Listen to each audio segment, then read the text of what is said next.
এই বছর লক্ষ্মী পুজোটা আমার ভালো কেটেছে না খারাপ কিভাবে বলি বলো। যেহেতু সোমবার লক্ষ্মী পুজো পড়েছিল তাই কোনোভাবেই আমি ওয়ার্ক ফ্রম হোম পাইনি। সকাল সকাল আমাকে রেডি হয়ে অফিস আসতে হয়েছিল। আর বাড়িতে এদিকে লক্ষ্মী পুজোর সব তৈয়ারি হচ্ছিল।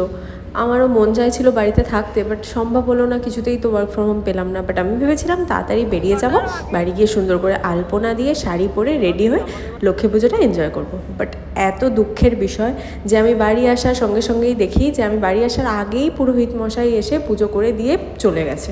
দেখে আমার মন এত খারাপ হচ্ছিল, আমি তো আর শাড়িও পরিনি, আলপনাটাও আমার আর দেওয়া হয়নি, যেটা কি আজ অবধি ছোটো থেকে বড় হয়ে গেলাম কোনো দিনও হয়নি। সেটাই হলো এবছর, তাই মন খুবই খারাপ ছিল। বাট কি করা যাবে।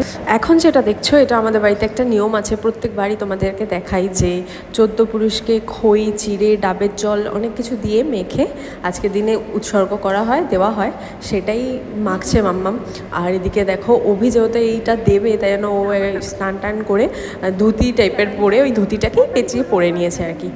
আর মাম্মাম এদিকে সব রেডি করছে। এই যে কলা পাতার মধ্যেই জিনিসটা দেওয়া হবে। আর প্রত্যেকবারই 14 পুরুষকে দেওয়া হয়, কিন্তু তারপর 14 জনকে আর পাওয়া যায় না যে এই 14 জন ছেলে এটা খাবে, তাই এবারে 7 পুরুষকে দেওয়া হয়েছে কমিয়ে। যেহেতু সামনাসামনি ভাইয়ের বন্ধুরা ছিল টুকটাক, তো ওরা সবাই মিলে খেয়ে ফেলতে পারবে, কিন্তু 7 জনের বেশি হচ্ছিল না, তাই ওই 7 পুরুষকেই দিয়ে দিয়েছে। আর এরপর সবাই মিলে খাওয়া দাওয়া হয়েছে, প্রসাদ। আর এবছর লক্ষ্মী পুজো আমার এমনই কাটলো।